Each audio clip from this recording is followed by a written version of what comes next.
Well, good evening, or good morning, or good afternoon, or good day, whatever planet you're on. Welcome, everybody, to the BioTouch Health Condition Workshop for the month of April. And today we're going to talk about posture. Get myself straight here. Oh yes. Oh yes. And we have a wonderful presenter. And I think, first of all, just so you know, you can go to justtouch.com/workbook while Logan is talking to us so that when we share the sets of points to work with posture, you'll have that workbook with you. That's available for a month for free. Otherwise, members can get it anytime they want. So we have a little presentation by Logan Yost. And after that, Bev will teach us the sets of points. If you have any questions or comments, put them in the comments section and we'll try to answer them and get you on the road to good posture. So here we go, right along with Logan. Hey, everybody. Welcome to our workshop on posture. We have with us Logan Yost today. He's from stretchlab.com and he's here at the local Tucson office. Thanks for being with us, Logan. Thank you. Yeah. As Paul said, my name is Logan. I work for Stretch Lab Tucson here. We have 3 locations in Tucson, one way on the east side, one kind of central in Oro Valley, and then one on the west side. And today I will be talking to you guys about posture. I will be going off of a little PowerPoint over here, so if you see me glance to the side, that's what I'm looking at. But basically, we're just going to run through what posture actually is, causes and effects of poor posture, the benefits of good posture, and then just a couple of kind of common postural distortion patterns that you may see that you might be able to recognize in yourself. And then I'll explain to you where we at Stretch Lab would come in and be able to help you improving your posture, among many other things. So firstly, what is posture?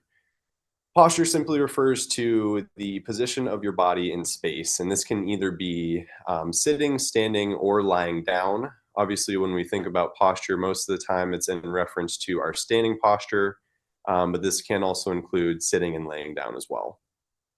Ideal posture is just all joints stacked on top of one another. So if you were to look at yourself from the side, a side view, your ears would be over your shoulders, which would be over your hips, over your knees, and then over your ankles. So when you stand to the side, you should just kind of see everything in one straight line down. That is ideal posture.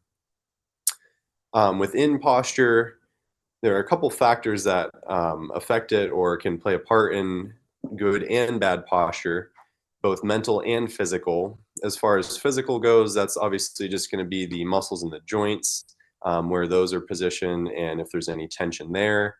As far as mental, that just consists of your emotions and your environment. So those oftentimes play hand in hand. If you're in a stressful environment, you're going to feel that stress emotionally as well. And then that stress kind of manifests as tension in your body and tension in your muscles. To expand upon the physical aspects a little bit more, we normally look at 4 main things besides the muscles and the joints themselves when we're talking about the physical aspects of posture. And those are your pelvis, where your pelvis is positioned, your spine, so the curvature in your spine and the positioning of your spine, your breathing patterns, and then your energy or muscular activation patterns, so how you spend your time most days. Cool. So a couple benefits of good posture. Ideally, if you have good posture, it's going to allow for improved muscle function. This just has to do, there's a couple scientific reasons, but each muscle has a optimal length that it operates at or that it rests at so it can operate properly. And if you have a lot of tension and your posture is poor, so you kind of slouch over, that's not going to allow some of those muscles in your chest and your back to work as efficiently and properly as they should. So firstly, improves muscular function. This will both help you with strength and endurance. Kind of going along with that, it helps the ability to properly strengthen and brace your core for the same reasons. If you have a little bit of dysfunction or distortion somewhere in your spine, that's going to throw off how your core muscles activate. So those go hand in hand. That'll help you increase your strength as well. But then additionally with the core, helps you improve your balance, athletic performance, even just as simply as your activities of daily living, walking upstairs efficiently without losing your balance, stepping over a curb, so on and so forth. Good posture helps with all that. Additionally, that will help to decrease joint pain. If your muscles are functioning properly, they'll be pulling on your joints the correct way, and you won't have stress on your joints, additional stress on your joints. All those come together to decrease overall injury risk within your joints and your muscles. If everything is functioning as a unit and functioning properly, then you just have a lower overall risk of injury with that one. Along with that, this may be the one that everybody thinks of, is it improves your spine health, just because you normally feel with bad posture, you'll feel it in your neck, you'll feel it in your low back. So when your posture is optimal, this will help with your spine health, reducing pain that you feel along your spine. Then it also will help with things such as digestion, cognition. This could lead to, fewer headaches down the line if you experience headaches from a lot of tension in your neck. But your spine has a large role, just because all your nerves, come from your spine. That's where everything shoots out from. If you can have your spine in a proper position, it will help with things such as digestion, breathing, cognition, all the above. A little foreshadow for the next one, it will also improve your ability to breathe and your breath capacity overall. As mentioned, if you're kind of hunched over and everything's tight in your chest and you can't expand your ribs and fully let them expand as your lungs expand, then you won't be able to breathe quite as well. You won't have as large of a breath capacity. So tying back to the first bullet point that I mentioned, this will eventually allow you to increase strength and endurance, just because you'll have proper breathing and your muscles will actually be able to, attain the oxygen that they need to perform well. And the last one here, it also will help you on the mental side of things. It'll improve your confidence, it'll improve your mood, it'll improve your energy. These are kind of cliche things we think about, stand up straight, it'll make you more confident, but that is definitely true. There's definitely some validity to that. So improving confidence, mood, energy, definitely the biggest ones with the mental side of things. All right, I'm going to cover 5 common postural distortion patterns that are most frequently seen just from various movement patterns, job patterns, so on and so forth. Those 5 are going to be excessive lordosis. Lordosis just refers to the arch in your lower back. Kyphosis, excessive kyphosis, that is. Kyphosis refers to that hump in your mid-back back there. Sway back, flat back, and then another one that people commonly think of, which is forward head and shoulders. The first pattern here, excuse me, is excessive lumbar lordosis. This is just seen when you have that excessive arch in your lower back. So instead of being kind of neutrally flat like so, it kind of pulls and really pulls into that excessive arch. With that, that hyperextension in the lumbar spine creates an anterior pelvic tilt where the hips are flexed, the knees are hyperextended, and then the ankles are plantar flexed or pointed towards the ground a little bit more. And with that pattern, you see your abdominal muscles, your core muscles being over lengthened and weak, while your lower back muscles and your hip flexors are overactive and they're strong and tight. So those are the ones that are kind of holding everything in place in the front and the low back, and then your abdominal muscles get weak. So in order to kind of counteract that, you would have to stretch the hip flexors and your lower back muscles, and you need to strengthen your hip extensors, such as your glutes and your core. So if you start to notice that little bit of excessive arch in your low back, if that's something you notice in yourself, you're looking to stretch your hip flexors and your lower back muscles and strengthen the glutes and the core. The next one here, this is pretty common. You'll notice these all kind of have similarities a little bit, and they kind of play off each other to a degree, just because the old cliche, everything is connected. So if you have one of these patterns in one area, that may make it more likely to travel to another area and affect that area as well. So the next one here, excessive kyphosis, like I said, instead of you having that kind of normal rounded mid back, you kind of start to slunch over, and that becomes that hunchback that people see where you're really rounded over. With this, we see increased flexion in the thoracic spine, which is just that rounding of the mid back. The head starts to jut forward, and then your scapulae, your shoulder blades become abducted, so they move out away from your spine, and then your shoulders start to round forward too. So your shoulder blades drift away from your spine, causing your shoulders to drift forward. And with this one, the tight areas are going to be the neck, extensors, specifically those muscles that push your chin away from your neck, and then your chest as well. So you need to stretch the chest, and then you're going to need to strengthen your neck flexors, your mid back, and then your core as well. The core is going to be a common theme for all of these, just because core stability will help you keep your spine in place, and then it will help you work on the other aspects of your posture a little easier. So with kyphosis, if you have that rounded back, that overly rounded back, you're looking to stretch the chest and the neck extensors, and then strengthen your mid back and your core. Cool. Sway back. This is where we start to get into a little bit of a combination of these. So with sway back, you'll start to see the forward head, but then instead of just the head and the upper body coming forward, you also start to see the hips push forward a little bit too. So with this, you get the forward head, you get the hyperextension of the cervical spine, or just your chin protruding again. You still see that flexion of the thoracic spine where the mid back rounds. But then with this one, you see the hips kind of tilt underneath. In that bucket of water analogy, it would be like you were dumping it backwards. And then your knees are hyperextended and your ankles are in that same slightly down or plantar flex position. So for this one, the main areas you're going to want to look to stretch are going to be the glutes or the overall hip extensors. The glutes are just the strongest one, the neck extensors, and then your chest.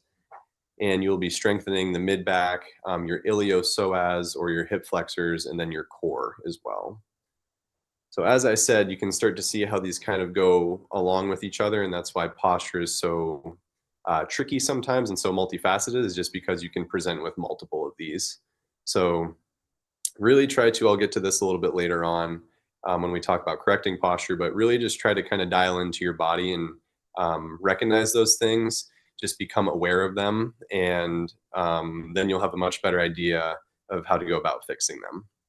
So once again, sway back, forward head, you'll still see the round in the mid back, but then the hips are pushed forward too. And you would need to stretch the glutes and the chest, and then strengthen your mid back, hip flexors, and your core. Flat back, this is kind of the opposite here. So with this one, your head is still slightly forward, but that comes along with your entire body being shifted forward just a little bit. So with flat back, your weight is primarily on the balls of your feet rather than either through your whole foot or back through your heel.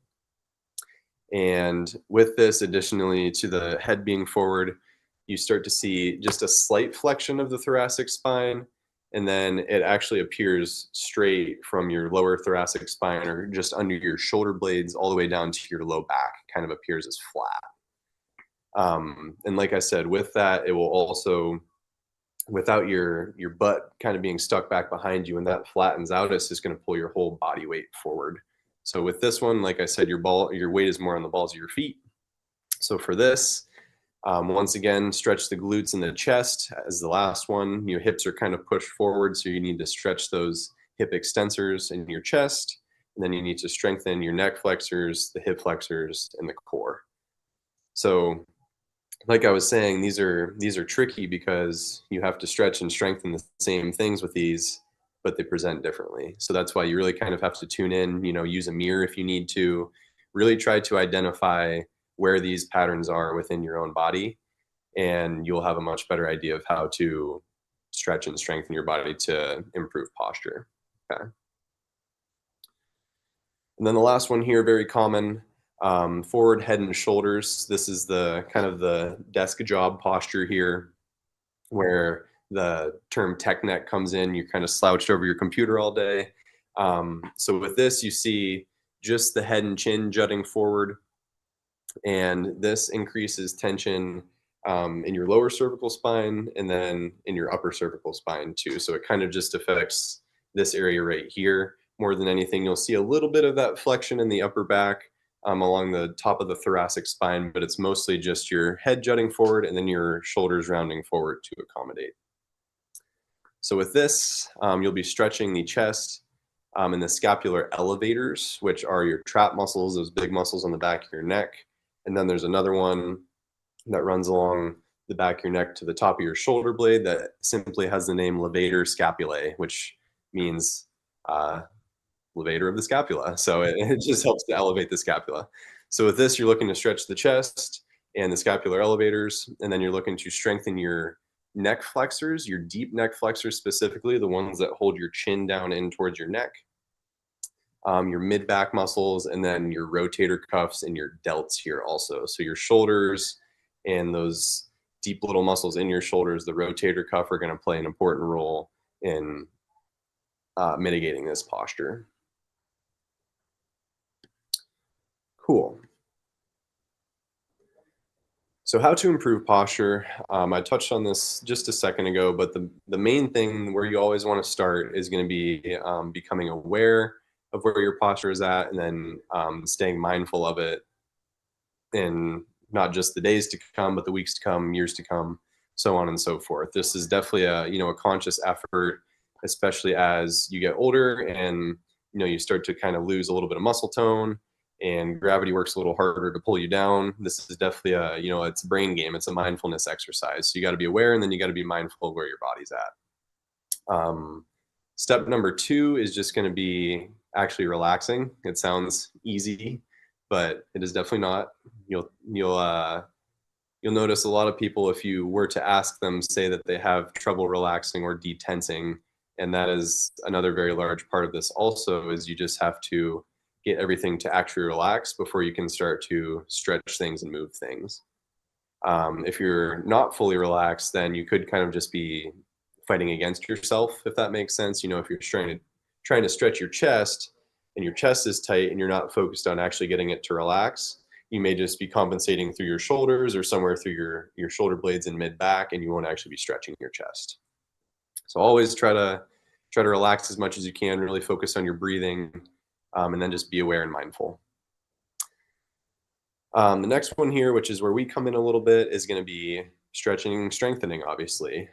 So where we at Stretch Lab come in is obviously with the stretching part, but in addition to that, you also do have to strengthen other things. You can't just stretch and think that your posture is going to get better. You have to strengthen the areas that are weak as well. And that's why I laid both of those out throughout all those postural distortion patterns. Is just as you stretch one area that's tight, you have to strengthen the other area to make sure that that area that was previously tight doesn't just go back to where it was before. Okay.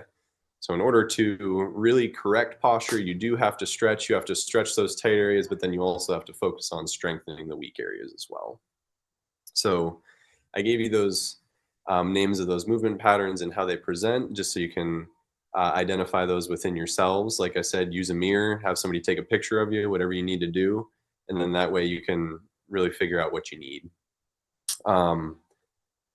Along with that, the 2 most important things within that little block, the stretching and strengthening, is you have to be very intentful with what you're doing.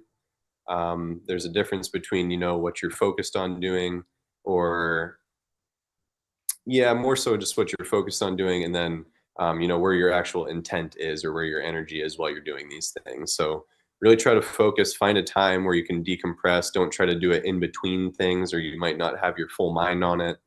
Really just try to focus on it, and then be consistent with it as well. Consistency is always key with these things. As I said, this isn't just, a 1 or 2 time thing, and then the next day is going to be better. This is going to be a month-long, year-long, lifelong process that you have to be involved in. Okay. And then the last bullet point I have is just to move. The old, yet another cliche, if you don't move it, you lose it. So you got to maintain your range of motion. It can be simple things. It doesn't have to be anything crazy. You don't need to be doing gymnastics or anything like that, but just make your body aware of those areas and make sure you continue to use them and move them. All right. And lastly here, I'd like to just talk a little bit about what we actually do at Stretch Lab to help you with that stretching portion.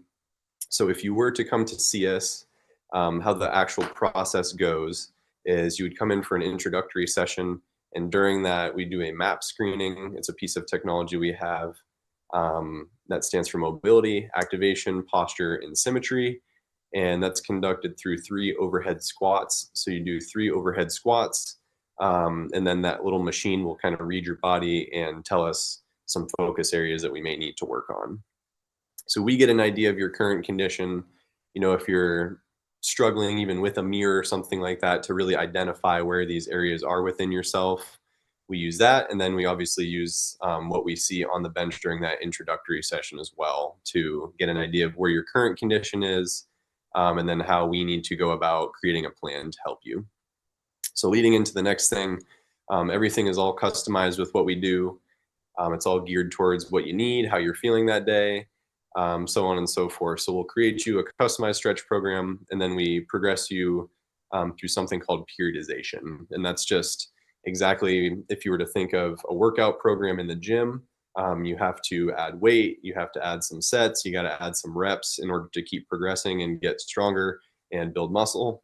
Excuse me. It's the exact same thing with the stretch program. So we'll mess with variables such as how long we hold the stretch, how far we go in the stretch.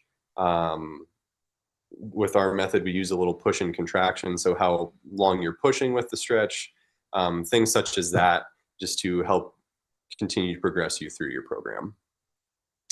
In addition, we do also give you homework. We have an app called X Plus where you get little videos that you can watch, and we'll assign you various videos from there, send you home with those, so it's not just what you're doing in the studio. And then in addition to that, we'll also give you little miscellaneous ones that could be geared more toward strengthening things, or even, improving core strength, any of that sort of stuff. And then the last big thing that we promote here is both accountability and education. So accountability is not only are you coming in to stretch with us, but are you staying consistent with your homework outside? Are you stretching? Are you getting that little bit of strengthening in? Are you maintaining your regular activities also? And then we also promote very heavily educating our clients as well. So teaching you about your body, teaching you where things are, what they do, how to approach those areas.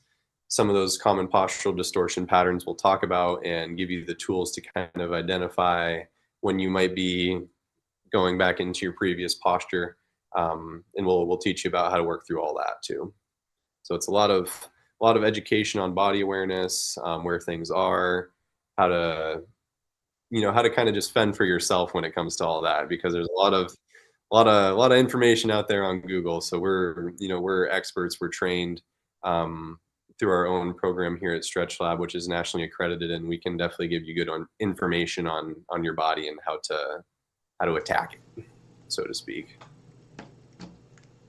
That's about all I got for you. Wow, that's a lot. So just a couple of things before we sign off here. So Stretch Lab is a national group, right? There's other places around the country. Yeah. Yep. Because a lot of people watching the show here will be from other places of the country. And then the other question people might have is they would still the work that you do, and of course the work that we do. I can't wait to share the BioTouch part of this in the rest of the workshop. But how do you work with chiropractic, osteopaths, massage? You combine that with what you do? Absolutely. Those are all, I consider them kind of supplemental with one another. You can absolutely do them all individually, but you're going to get the best result when you're doing all those collectively. Together. So, Yeah. we have tons of chiropractors who recommend people to us, and I very frequently recommend that. I just told somebody today they should probably go to the chiropractor. So Right these are all just aspects and components of it. You have to make sure your bones are where they should be and your structures are where they should be, and then we help you get the muscles stretched out to where they should be too. Perfect. Well, Logan, what I really liked about your whole presentation, which is the goal of BioTouch too, is awareness and mindfulness. Absolutely. And so we're going to end on that one. We appreciate your time, Logan, Thank and you. thanks for sharing all that good information. Absolutely. Thank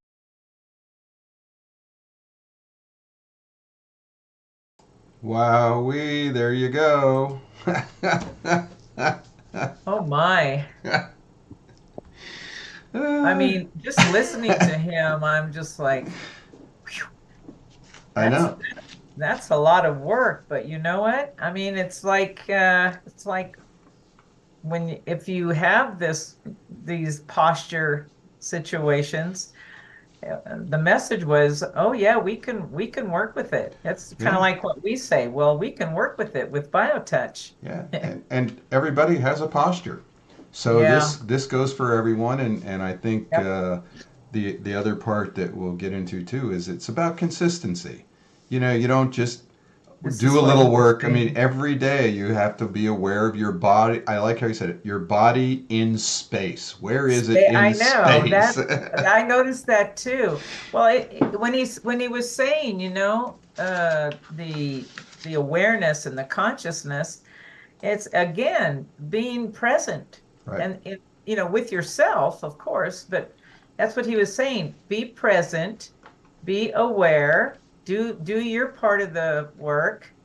It's always wow, that was So, great. so we'll talk more about this on Monday, folks. Today, we just want to give you the sets of points that would Yep. help you with your posture or your loved one's posture. And especially, as he says, as we grow older and we have less and less muscular work that we have built up, the body Right. tends to, go into these postures he talked about. So if you want, again, pull up the workbook, Bev's going to teach us a couple of sets of points. There's only a couple of sets here, Right. and justtouch.com/workbook. And we're just going to hand it over to Bev right now so she can teach us the points that we want to learn for BioTouch. Okay. So we'll just quickly go over a few things. The first thing I want to mention is in the workbook, that first page, we just have an overview always of the condition that we are presenting, and it just is a good overview that we write about just to kind of give you an introduction to what's going on, the basics. Of course, these presentations are amazing, so they kind of like get a little deeper with everything. So we're going to go right into this second page. It says page 6. This is from our manual. All of these pages are from our manual. So the question is, what is BioTouch? Many of you, of course, join us all the time, but we're always getting new people to join us. And so we always like to just go over some basic points about BioTouch, just to kind of introduce you to it. So let's just begin by saying, what is BioTouch? It is a simple hands-on healing technique. You use the first 2 fingers of your hands to lightly touch on the skin. So it is a technique with a system. There's 17 sets of points that can literally address any condition the body can manifest. So this is, again, a very light touch, skin to skin. That's the one most effective way to practice BioTouch. We always get the question, of course, can you do it on yourself? Our answer is, by definition, that's not BioTouch, but of course, if you can reach those points, you can do whatever you want. Does it enhance it? We don't know. Does it help? We don't know. But in certain circumstances, it might be better than nothing. But to be totally effective, 2 people into a relationship. So let's go to the first bullet. BioTouch is easy to learn. And we have children that have not only learned it, but have been certified. So it's the system is easy to learn, as you'll see in some of these points, and the video that we're going to show with it. We've provided some really good teaching, training tools. But it's easy to learn. And once you begin to, it's like anything else, once you practice it, it will come to you. It's like it's inherent in all of us to practice BioTouch. BioTouch is a complement to any healthcare program. It is a complement. It is integrative. It is holistic. You can do BioTouch with any other healthcare program you are doing, whether it's other modalities, whether it's a special diet, working with your doctor, if you're on certain drugs or anything like that. All BioTouch is going to do is integrate with that and truly enhance that journey of healing for you. So it is definitely a complement in that regard. BioTouch has no levels of ability. Everyone is effective. So this is what one of the things that makes BioTouch so unique as a healing practice. Every single one of us has the ability to learn and to practice BioTouch. The very first time that you learn any of the sets of points and you work with another person, you are going to be totally effective for that person. It's, like I said before, it's inherent in us to care, to be able to help. We know that the body is the true healer here. All we're doing is giving that person's body what it needs to begin the healing process within that body. So you don't have to have a talent. You don't have to have any special knowledge. In fact, you don't even have to know anatomy. BioTouch has a language that will help you to get right to those sets of points and to be effective. And so you carry around BioTouch, you always have. You're just right there, your tools, that's it. And BioTouch requires no special preparation, beliefs, system, state of, you don't have to be in a state of mind, clear a room. You don't have to clear yourself of positive or negative energies. You don't have to do anything special. All you have to do is have those two fingers step up to another human being and have compassion for them in their pain, in their stress, whatever is going on, because you will have the ability to help that person. And that is just an amazing gift for all of us. So when we practice BioTouch, there's just a few things that we know that we all do. You must wash your hands before beginning to practice with someone. Again, by the definition of BioTouch is one person touching another person lightly on the skin. We say as a butterfly, so you can just try it on yourself. The lighter you go with the touch, the louder the body hears. It's just this non-invasive, just loving touch. You want to begin every session, that is practicing with somebody, with this first set that I'm going to present called the greeting. You always use the first two fingers of each hand. And when you touch those points, you want to hold each point 6 to 8 seconds. So we like to say BioTouch can be practiced anytime, anywhere, with anyone. And that is true. That's the gift of BioTouch. So let's move on to the next page, page 7. We're not going to go over these terms. We just like to use this page to introduce you into the relationship that BioTouch presents. And it's these first two bullets. The first part of the relationship we call the associate. So this is the person that's going to be performing the sets of points. And we like to use it to kind of give you a description of what the dictionary says, what an associate is. Two different definitions. One is often in company with another, implying an intimacy or equality, which is a really major point of what BioTouch has the ability to help us with. And two, one having an interest in common with another. The second part of the relationship we call the recipient. This is the person that is receiving the points. So we have a relationship of healing that BioTouch offers us. And in that equality, both the recipient and the associate benefit. That's the connection that we always talk about. So we're going to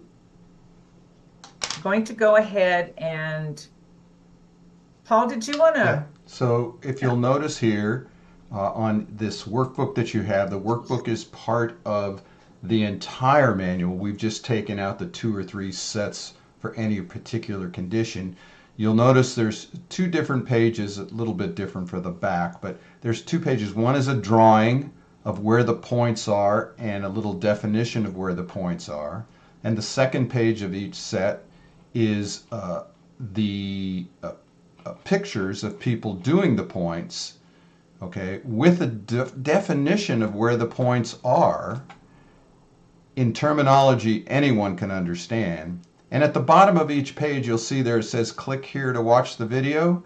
Then if you click on that, it will take you to the video of which we're going to watch here this evening.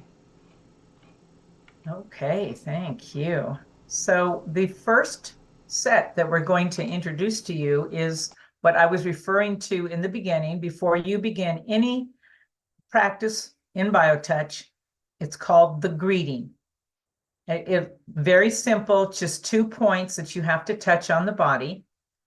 This is it's almost like the key that opens the body. It really sets up that relationship between the associate and the recipient that I was talking about earlier. Just sets up a harmony and gets the body open to receive BioTouch. So we are going to watch the video of 2 people doing the greeting.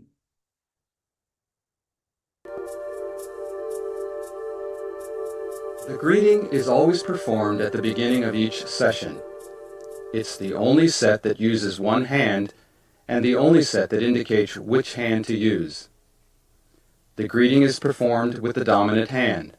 If you are right-handed, use your right hand. If you are left-handed, use your left hand.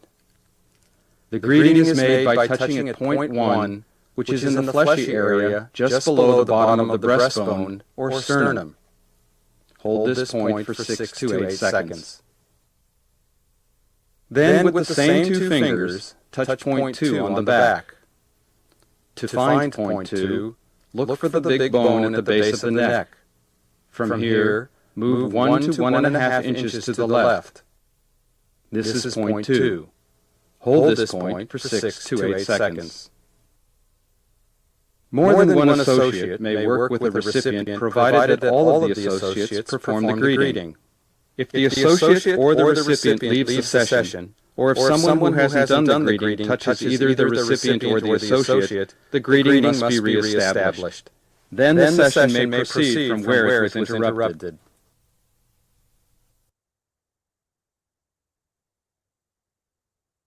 Okay, so now we've done the greeting. We're going to introduce the next.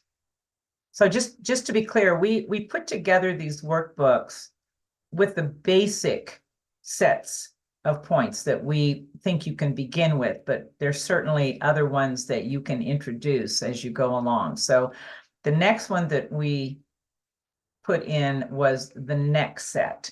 And, Logan was talking about everything being connected, and a lot of what he was talking about with the head moving forward and all that. So the neck is probably a really good set for you to begin with. It's very simple. As you can see, only 3 points along those large muscles. And it helps with, of course, the pain, headaches, neck aches, soreness in that upper back. So this is a really good one for you to use. So we can watch the video of the neck set now. The neck set is used for addressing most headaches, neck pains, and soreness of the upper back. These points are performed in matching fire on the large muscles that run along the back of the neck. Points 1 and 1 are halfway down the neck on the side of the large muscles. Points 2 and 2 are at the top of the neck on the side of the large muscles at the base of the skull. Points 3 and 3 are at the bottom of the neck on the side of the large muscles. As with any set, you may repeat the points as many times as you like. These points may be touched in any order, such as touching points 2, then points 1, and finally points 3.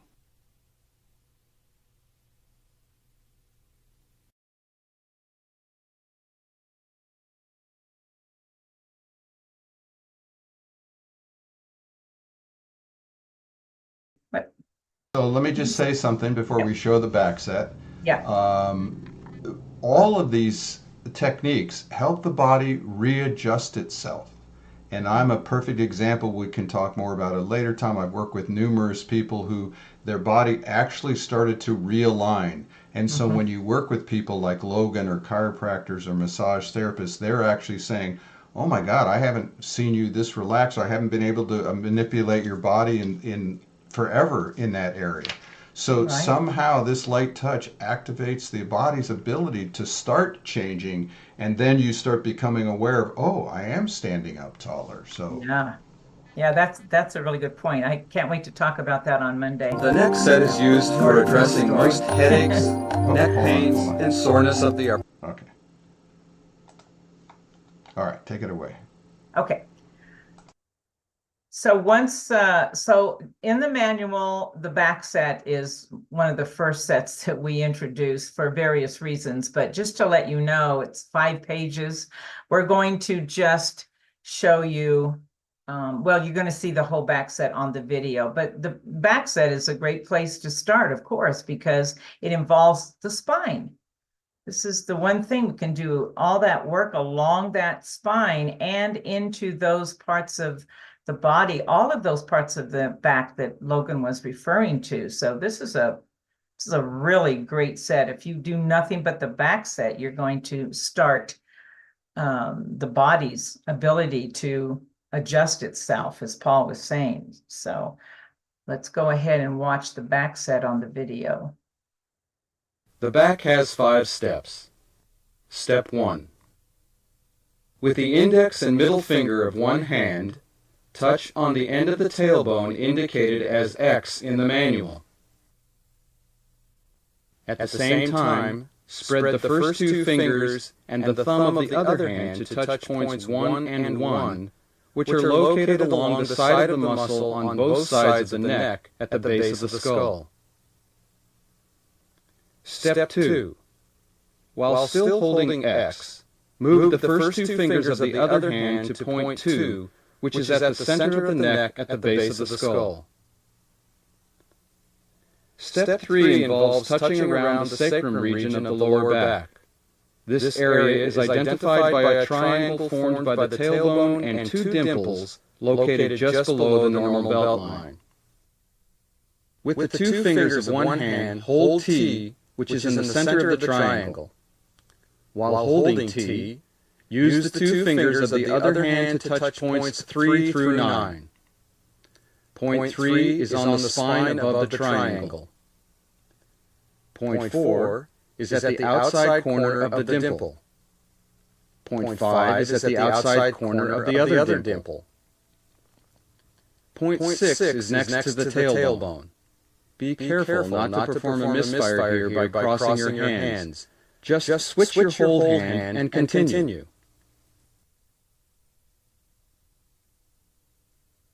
Point 7 is across from 6 on the other side of the tailbone. Point 8 is in line with point T and is on the side of the hip. Point 9 is on the side of the other hip, again in line with T. After you've completed step 3, it's a good time to add local work or enhancements to specific areas of the back. These areas may be determined in several ways. First, local work can be added wherever a recipient has a problem in any area of the spine. For example, if the recipient has low back pain, The associate may apply local work in that area. Local work includes any combination of matching fire, sweeps, or hold points. Also, local work may be applied in an area of the spine that relates to a specific condition in other areas of the body. For example, if the recipient has a heart problem, the associate would touch in the area of the spine that is the source of the nerves that relate to the heart. An associate may also look for a subtle marking on the skin to help determine where to do local work. These markings might include moles or mole patterns, changes in skin color, or changes in skin texture. After completing any local work, move on. Begin at points 10 and 10 on both sides of the tailbone. In matching fire, touch points 10 through 17 using the top of the large muscles on both sides of the spine as a guide. These points are located approximately every other vertebrae and may also be gauged by moving the hands up the spine the same distance as the hands are apart. Be sure to take your time in performing this step and hold each set of points for 6 to 8 seconds.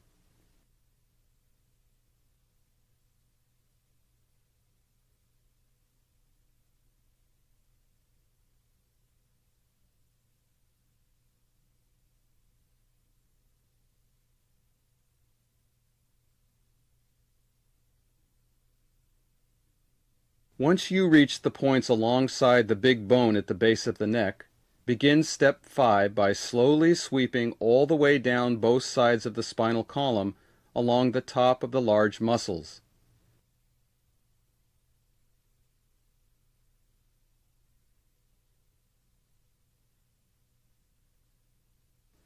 At points 10 and 10 next to the tailbone, gently curve outward to the hips and lift the fingers off the body.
Recorded. So none of that got recorded. You just looked at our pretty faces. What we just told you was contact us if you have any questions. It's all simple. You can't hurt anyone. And we are here to help you feel comfortable in using BioTouch with your family, your friends, or if you're a clinician who does body work. Add BioTouch to it. It'll make your job that much easier. Oh, yeah, definitely. Thank you all. We'll see you all next month for another health condition workshop.